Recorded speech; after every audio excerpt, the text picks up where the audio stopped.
पिछली कक्षा में हम लोग यूक्लिड विभाजन प्रमेयिका के बारे में पढ़े थे और प्रश्नावली 1.1 के प्रश्न नंबर 1 को हम लोगों ने हल किया था। अभी हम देखते हैं उसका प्रश्न नंबर 2, दूसरा क्वेश्चन कहता है दर्शाइए कि कोई भी धनात्मक विषम पूर्णांक 6q+1, 6q+3 या 6q+5 के रूप का होता है जहाँ q कोई पूर्णांक है। तो जहाँ जो पूछता है, हमारा धनात्मक पूर्णांक हम क्या मान रहे थे यूक्लिड विभाजन में, उसको हम लोग ले रहे थे a, और b का वैल्यू हम लोग यहाँ जो प्रूफ करना होता है उसको लेते हैं। अब यहाँ क्या मान लेते हैं हम, ये हो गया हमारा इसका उत्तर।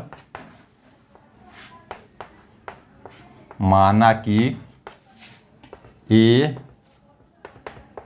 कोई विषम धनात्मक पूर्णांक है। हमको निकालना है धनात्मक विषम पूर्णांक कह रहा है, तो विषम धनात्मक पूर्णांक है कोई a तथा b = 6, जो यहाँ q के साथ दे वही हमारा b होता है। तो b बराबर यहाँ हमको मिल गया 6। अब क्या करेंगे, यूक्लिड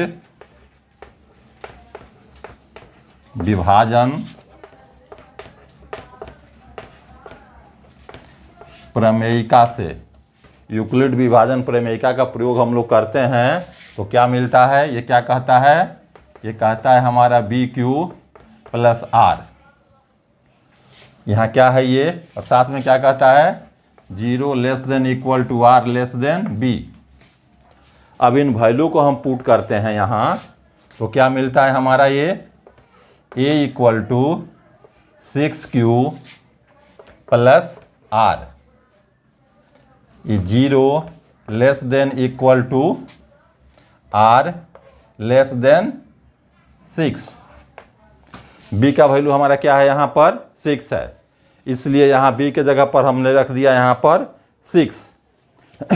तब हमारा r का वैल्यू यहाँ क्या मिलेगा, देयरफॉर r = क्या है, 0 से लेके शुरू है, 0 से और 6 से छोटा है, यानी हो जाएगा हमारा 0 1 2 3 4 5। ये हमारा हो गया r का वैल्यू। अब हम इस वैल्यू को उठा करके इस में पुट कर देते हैं, इसमें रख देते हैं। तो क्या मिलता है हमको, ऐसा करने पर हमको इसमें r के वैल्यू को उठा के डाल देना है। क्या हो जाएगा, जब a जब हमारा हो जाएगा r = 0, पहला वैल्यू हमको यहाँ 0 डालना है, तो क्या हो जाएगा ये बराबर, ये हमारा a = हो जाएगा 6Q, r के जगह पर 0 है। दूसरा वैल्यू क्या करते हैं, जब r = 1, r का वैल्यू इसमें 1 जब पुट करेंगे तो हमारा a = हो जाएगा 6Q+1। इसी तरह जब r का वैल्यू 2 डालेंगे, r = 2, क्या मिलेगा, a = 6Q+2। जब 3 डालेंगे r का वैल्यू, क्या मिलेगा हमको 6Q+3। जब r का वैल्यू 4 डालेंगे तो फिर क्या मिलेगा 6Q+4। और जब हम r का वैल्यू 5 डालेंगे तो हमको यहाँ a का वैल्यू मिलेगा 6Q+5। यानी इस वैल्यू को हम यहाँ पर डाल देते हैं। लेकिन अब क्या देखते हैं, ये तो हमको मिला a बराबर क्या मिला। अब हम क्या देखते हैं इसमें, हमारा लेकिन यहाँ देखिए 6Q + 2 और 6 प्लस 4, ये क्या हो जाएगा? ये संख्याएं हमारी 2 से विभाजित हो जाएंगी। ये लेकिन ये क्या है? 2 से विभाजित हैं।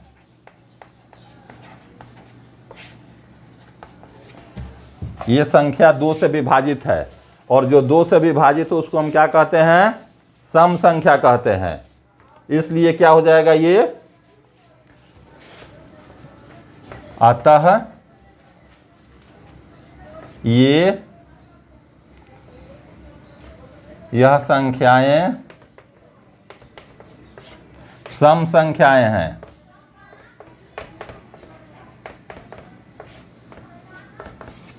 ये क्या मिली? सम संख्याएं। हम मान के क्या चले थे? ये विषम संख्या है। तो इतनी जब सम निकल गया तो विषम हमारा जो बचा वो बच गया इसमें। इसलिए ये क्या हो सकता है? ये सम हो गया। अब हमको लेना है विषम संख्या, तो जो बच गया वो विषम संख्या हो गया।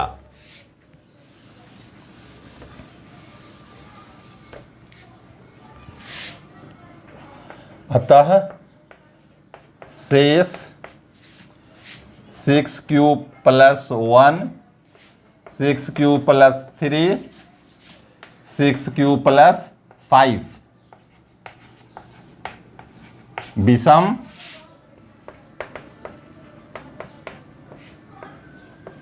संख्याएं हैं। सम हम उसमें से निकाल दिए तो बच गया हमारा ये विषम संख्या। अतः कंक्लूजन क्या निकाले हम? अतः ए का मान 6 प्लस 1 या 6 प्लस 3 या 6 प्लस 5 के रूप का होगा। और यही हमको प्रूफ करना था कि कोई भी विषम संख्या 6 प्लस 1, 6 प्लस 3 या 6 प्लस 5 के रूप की हो सकती है। हमारा अगला प्रश्न है, किसी परेड में 616 सदस्यों वाली एक सेना की टुकड़ी को 32 सदस्यों वाले एक आर्मी बैंड के पीछे मार्च करना है। दोनों समूहों को समान संख्या वाले स्तंभों में मार्च करना है। उन स्तंभों की अधिकतम संख्या क्या है जिसमें वे मार्च कर सकते हैं? सीधा प्रश्न जो कह रहा है, हमारी 2 टुकड़ी हो गई, एक टुकड़ी में हो गए 32 मेंबर। 32 मेंबर को लाइन में अलग अलग सजा लेना है और उनके पीछे चलना है 616 को। अधिकतम संख्या बताना है कि सब में बराबर बराबर ही मेंबर होना चाहिए। यानी एक लाइन हो गया, चलेंगे 2 लाइन में चलेंगे, 3 4 जितने लाइन होंगे ये हर लाइन में यहाँ पीछे तक बराबर संख्या होनी चाहिए। तो इस केस में कितने स्तंभ होंगे, यानी ये लाइन जो होगा कितना लाइन होगा जिसमें टुकड़ी मार्च करेगी। अब यहाँ ऐसे जब भी आता है, यहाँ क्या निकालना है हमको? अधिकतम संख्या। जहाँ भी अधिकतम संख्या निकालने को पूछे वहाँ हमको एचसीएफ ज्ञात करना होता है। तो यहाँ हम क्या करेंगे? एचसीएफ निकालेंगे। यहाँ उत्तर में क्या हो जाएगा? यहाँ हमें 616 तथा 32 का एचसीएफ ज्ञात करना है। ज्ञात करेंगे 616 और 32 का एचसीएफ, वो जो आएगा यही हमारा उत्तर होगा। फिर इसके लिए हम करेंगे क्या? 616 और 32 का जब एचसीएफ हम निकालेंगे तो यहाँ क्या हो जाएगा? 616 ग्रेटर देन 32। 616 जो है 32 से बड़ा है, तो ये मान हमारा हो जाएगा 616 का ए हो गया, ये हमारा बी हो गया। तो क्या करेंगे फिर हम यहाँ जब यूक्लिड विभाजन प्रमेयिका का प्रयोग करेंगे, यूक्लिड विभाजन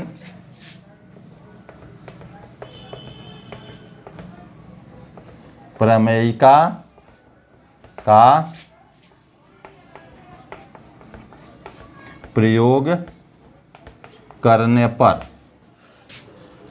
ए के जगह पर हमको क्या लेना है, क्या होता है यूक्लिड डिवीजन हमारा, यहाँ पर यूक्लिड डिवीजन हमारा क्या हो गया, A equal to B Q plus R. A के जगह पर हमको क्या लेना है यहाँ 616 प्लस बी के जगह पर क्या रखना है 32। हमको निकालना है यहाँ Q और R का वैल्यू। क्या करते हैं इसके लिए, डिवाइड करते हैं 616 को, यानी 616 को अगर हम 32 से भाग देते हैं तो कितना बार जाएगा हमारा, पहला जाएगा हमारा एक बार, क्या हो गया ये 32, क्या बचा यहाँ 9 और 2, फिर क्या उतरेगा हमारा यहाँ उतरेगा 6। अब कितना बार जाएगा हमारा ये, अब ये जाएगा 9 बार, यानी 9 दूनी 18, 9 त्रिक 27, 1 28, क्या बचा यहाँ घटने पर 8, या कैंसिल कट गया ये। तो अब हम इसको क्या लिख सकते हैं, यहाँ हम लिख देंगे 19 और ये हमारा हो गया 8। यही हमारा होता है यूक्लिड डिवीजन लेमा, यानी ये ए होता है, बी होता है, क्यू होता है, आर होता है, और इस रूप में हमको लिखना होता है, यानी ये 616 बराबर ए बराबर बी क्यू प्लस आर। तो ये हमारा हो गया इसके हिसाब से वैल्यू। अब यहाँ क्या है, शेषफल तो हमारा 0 आया नहीं, शेषफल डज नॉट इक्वल टू 0। तो जब तक 0 नहीं आता है हमको प्रोसेस को आगे बढ़ाना होता है। अब किससे प्रोसेस को आगे बढ़ाते हैं, बी से। ये 32 इक्वल टू बी के जगह पर क्या आएगा 8, ए के जगह पर ही आया। अब इसको अगर हम भाग देते हैं, यहाँ 32 में 8 से भाग देंगे 32 में 4 बार जाएगा, कट गया 0 आ गया, यानी 8 गुने 4 प्लस 0। अब जहाँ भी हमारा 0 आ जाए आर का वैल्यू यानी शेषफल, वही हमारा आंसर होता है। अब क्या हो जाएगा यहाँ शेषफल बराबर 0, इसलिए HCF इक्वल टू 8। बी का जो वैल्यू लास्ट होता है वही हमारा 8 होता है। तो हमको इसके सहारे क्या निकला यहाँ पर आंसर, जो हमारा प्रश्न पूछ रहा था उसके हिसाब से हमारा क्या हो गया, अतः स्तंभों की अधिकतम संख्या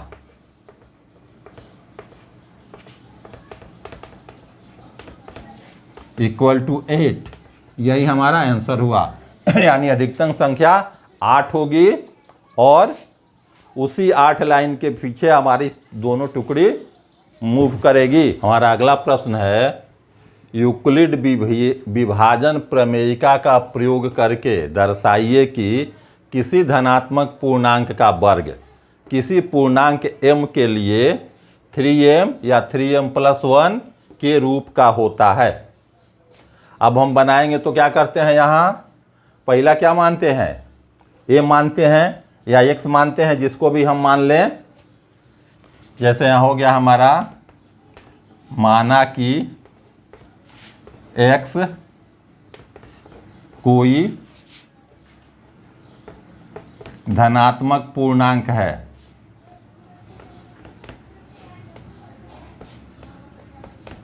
है, तथा b बराबर 3, क्योंकि हमको 3m के रूप में दिखाना है। यहाँ b का वैल्यू ले लिए 3।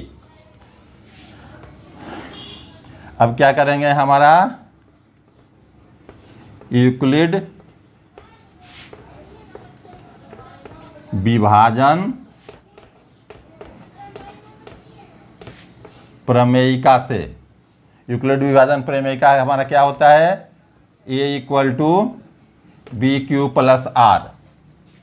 अब धनात्मक पूर्णांक को हम क्या माने हैं, एक्स, यानी ए की जगह पर हमको क्या लिखना है, एक्स इक्वल टू बी को क्या लिए हैं, 3 क्यू प्लस आर। यहाँ क्या था हमारा, R 0 less than equal to R less than B, यानी हो गया ये 0 less than equal to R less than 3 है, बी का वैल्यू हमारा, तो यहाँ हो गया 3। देयरफॉर ये आर का वैल्यू क्या क्या हो जाएगा यहाँ, 0 1 2, क्योंकि उसको 3 से छोटा होना है। अब हम इसको फिर देखते हैं, इसको इस इक्वेशन इसमें डालते हैं आर का वैल्यू तो क्या मिलता है। अब हमको यहाँ 3 कंडीशन आ रहे हैं हमारे। पहला हमारा कंडीशन क्या हो गया, यानी जिसको हम कह सकते हैं हमारा केस फर्स्ट। पहला केस में हमको क्या मानना है, आर इक्वल टू 0। तो जब आर इक्वल टू 0 डालेंगे तो एक्स बराबर क्या हो जाएगा हमारा, therefore X equal to 3q। R का वैल्यू 0 रखे तो यहाँ 0 हो गया, केवल बचा हमारा 3q। निकालना हमको क्या है, क्या सवाल था, वर्ग, किसी का हमको स्क्वायर निकालना है। तो जब इसको हम स्क्वायर करेंगे तो उधर भी स्क्वायर हो जाएगा, 3q का स्क्वायर, ये बराबर क्या हो जाएगा हमारा 9q स्क्वायर। इसको अगर हम 3 कॉमन ले लें तो बच जाएगा ये हमारा 3q स्क्वायर। अब अगर हम 3q स्क्वायर को m मान लें तो हमारा क्या मिलेगा यहाँ, implies X square equal to 3m। ये इस रूप में आ गया, जहाँ m का वैल्यू क्या होगा 3q स्क्वायर, यानी 3q स्क्वायर को हमने मान लिया तो हमारा 3m के रूप में आ गया। दूसरे पर आते हैं फिर, तो हमारा हो गया अब ये केस 2। केस 2 में क्या कह रहा है, ये हमारा r इक्वल टू 1 है, इसलिए x बराबर क्या हो जाएगा 3q प्लस 1। और जब हम इसका स्क्वायर करेंगे, x का जब स्क्वायर करेंगे तो क्या हो जाएगा ये 3q प्लस 1 का स्क्वायर। अब a plus B whole square में टूटेगा, ये a plus B whole square में इसको तोड़ेंगे तो a स्क्वायर यानी 3q का स्क्वायर क्या हो जाएगा हमारा 9q स्क्वायर प्लस 2ab, यानी plus 2 into a into B, यानी 6q प्लस b स्क्वायर, यानी यहाँ 1, यानी इसको हमने किस में तोड़ दिया, a plus B whole square के फॉर्म में तोड़ दिया। अब यहाँ हम अगर इस कॉमन ले लें 3, अगर हम 3 यहाँ कॉमन लेते हैं तो बचता है हमारा 3q square plus 2q plus 1, क्योंकि इसमें से कॉमन नहीं निकलेगा, कॉमन इतना में से ही निकला। अब ये हमारा किस रूप में आ जाएगा, अब ये हमारा आ जाएगा 3m प्लस 1। इतना का वैल्यू अगर हम m मान लें तो 3m प्लस 1 के रूप में आ गया, 3m प्लस 1, जहाँ m equal to 3q square plus 2q, ये हमारा m का वैल्यू हुआ। सीधा इसका मतलब होता है कि ये 3 का गुणज है, 3 का इसमें गुणा लग जाता है। अगला कंडीशन हमारा क्या होता है, केस 3। केस 3 हमारा क्या कहता है, r का वैल्यू हमारा है 2,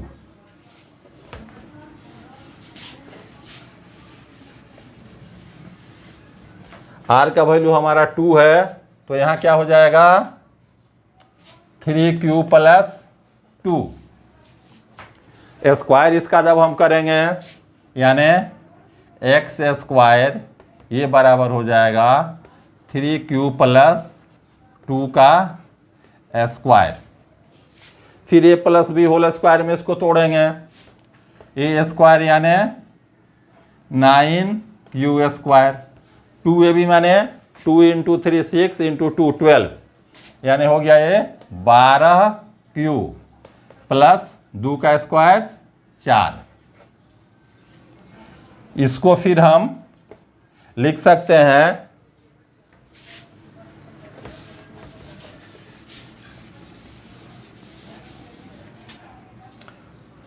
इसको हम डाल सकते हैं क्या यहाँ 9q स्क्वायर प्लस 12q, 4 को तोड़ देंगे 3 प्लस 1 में।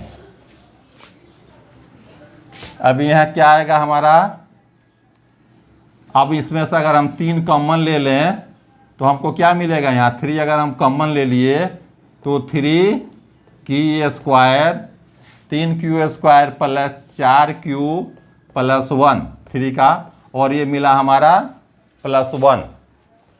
ये क्या है, 3 का मल्टीपुल है, 3 का गुणज है, यानी इसके जगह पर हम लिख सकते हैं 3m प्लस 1। इतना के बदले में m क्या हो गया, जहाँ m equal to 3q square 4q plus 1, यह हमारा q का वैल्यू हो गया। प्रूफ हमको क्या करना था, इसमें हमको दिखलाना था कि ये 3m प्लस 1 के रूप का होगा। तो रिजल्ट हमारा क्या निकला, अतः किसी धनात्मक पूर्णांक का वर्ग 3m या 3m प्लस 1 के रूप का होता है। यही हमारा प्रूफ करना था। इसमें यहाँ हमको स्क्वायर निकालना था। फिर बढ़ते हैं अगले प्रश्न के तरफ। हमारा अगला प्रश्न है, यूक्लिड विभाजन प्रमेयिका का प्रयोग करके दर्शाइए कि किसी धनात्मक पूर्णांक का घन 9m प्लस 1 या 9m प्लस 8 के रूप का होता है। पिछले प्रश्न में हम लोग क्या निकाल रहे थे, धनात्मक पूर्णांक का वर्ग। यहाँ है धनात्मक पूर्णांक का घन, यानी कि उसमें स्क्वायर निकाल रहे थे, इसमें क्यूब निकालना है। अंतर इतना ही है दोनों में। क्या होगा यहाँ, माना कि ए कोई धनात्मक पूर्णांक है तथा b इक्वल टू 3। पिछले क्वेश्चन में भी यही माने थे, b इक्वल टू 3। अब क्या हो जाएगा हमारा, यूक्लिड विभाजन प्रमेयिका से, यूक्लिड विभाजन प्रमेयिका हमारा क्या कहता है, A equal to B Q plus R, 0 less than equal to R less than B. अब हमको यहाँ इस वैल्यू को पुट कर देना है। क्या हो गया, ए इक्वल टू बी के जगह पर 3q प्लस आर, और यहाँ क्या हो जाएगा 0 less than equal to R less than B का वैल्यू 3। तो क्या मिलेगा हमारा, इसलिए आर बराबर क्या हो जाएगा 0 1 2। अब बारी बारी से इस वैल्यू को हमको डालना है। इसमें बारी बारी से आर का वैल्यू 0 लेना है, 1 लेना है, 2 लेना है, फिर उसका क्यूब निकालना है, घन निकालना है, यानी क्यूब निकालना है। क्यूब निकालते हैं। फिर इसमें हमारा निकला, फर्स्ट केस हमारा क्या होगा,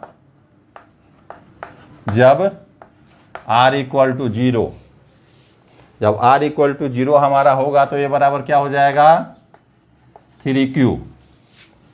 r के जगह पर 0 आ गया, ये क्या बच गया, ये 3q। आगे हमको क्या निकालना है, ए का क्यूब घन निकालना है, यानी ये क्या हो गया हमारा 3q का क्यूब करना है इसका, यानी 3 का क्यूब 3 त्रिका 9 त्रिक 27 और ये q का पावर 3 इतना हो गया। हमको किस रूप में लाना है 9 में, तो 9 इसमें से अगर हम कॉमन ले लिए तो क्या बचेगा यहाँ हमारा 3q का पावर 3 हमारा हो गया। ये हमारा आ जाएगा किस रूप में 9m के रूप में, जहाँ m बराबर क्या होगा 3q का पावर 3, यानी 3q का पावर हो गया 3, ये हमारा हो गया ये 9m के रूप में आ गया।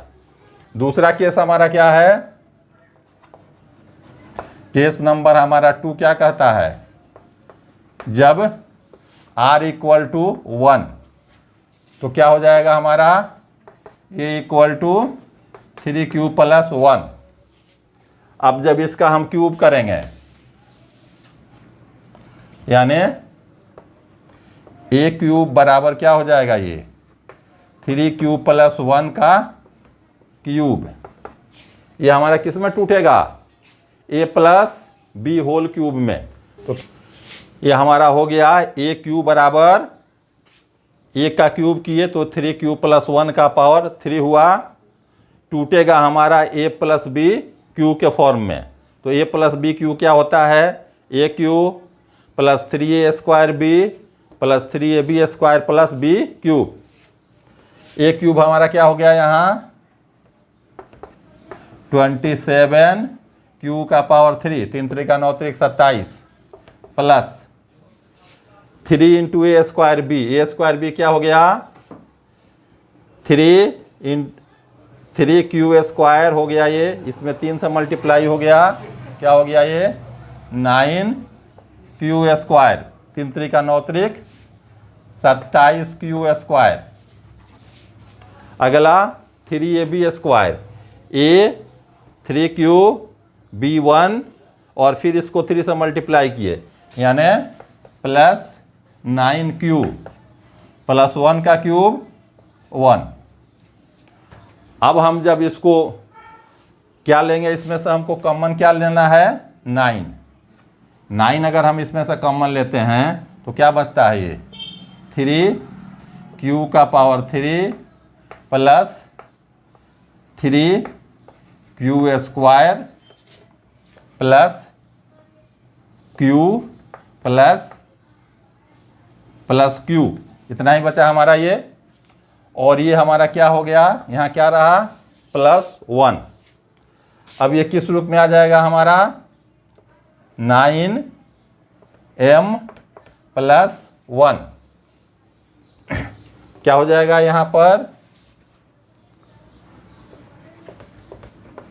जहाँ m का वैल्यू हमारा हो गया ये 3q का पावर 3q का स्क्वायर प्लस q, इतना हमारा वैल्यू होगा q का, तो ये हो जाएगा हमारा। आगे बढ़ते हैं, केस नंबर 3 पर आते हैं। केस नंबर 3 हो गया जब r का वैल्यू हमारा क्या हो गया 2 होगा।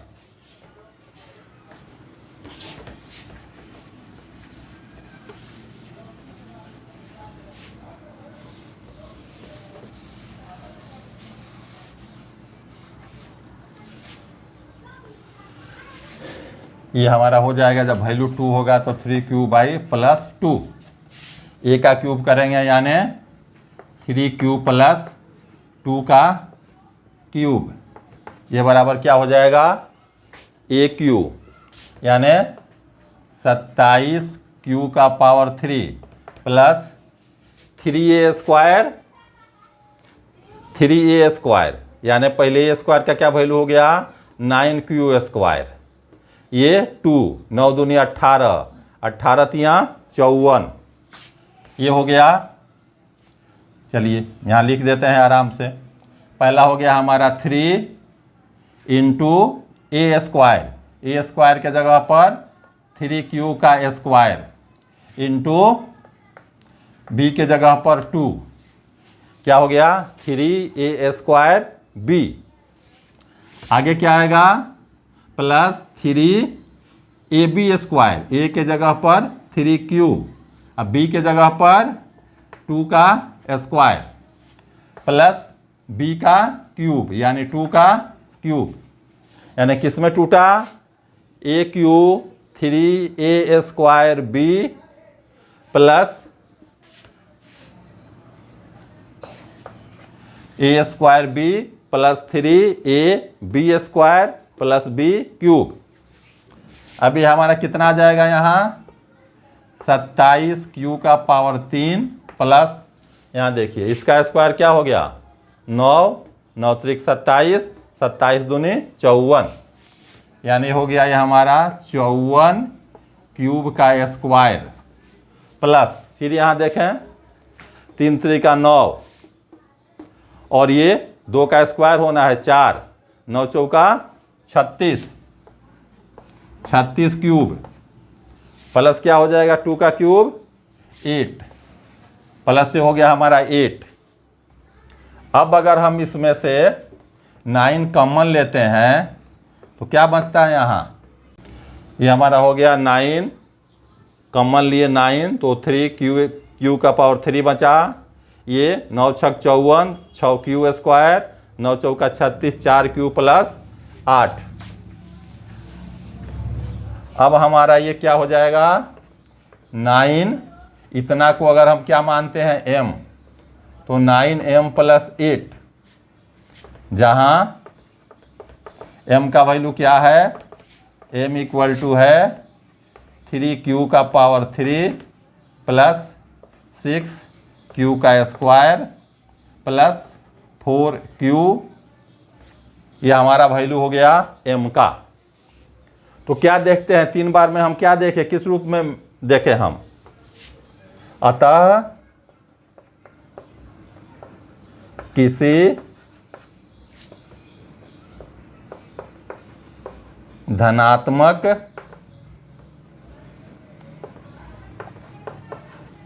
पूर्णांक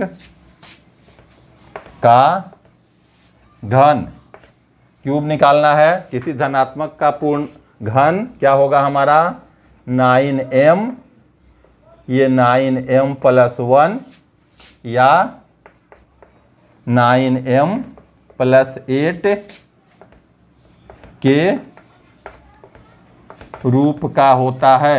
यही हमको बताना था, यही चीज़ हमको बतलाना था कि 9m के रूप में आएगा या 9m प्लस 1 के रूप में आएगा या 9m प्लस 8 के रूप में होगा। और ये अभी हमारा समाप्त होता है प्रश्नावली 1.1। अगले दिन हम लोग विचार करेंगे अंकगणित की आधारभूत प्रमेय पर, यानी फंडामेंटल थ्योरम ऑफ अर्थमेटिक का अध्ययन हम लोग अगले क्लास में करेंगे। तब तक के लिए धन्यवाद।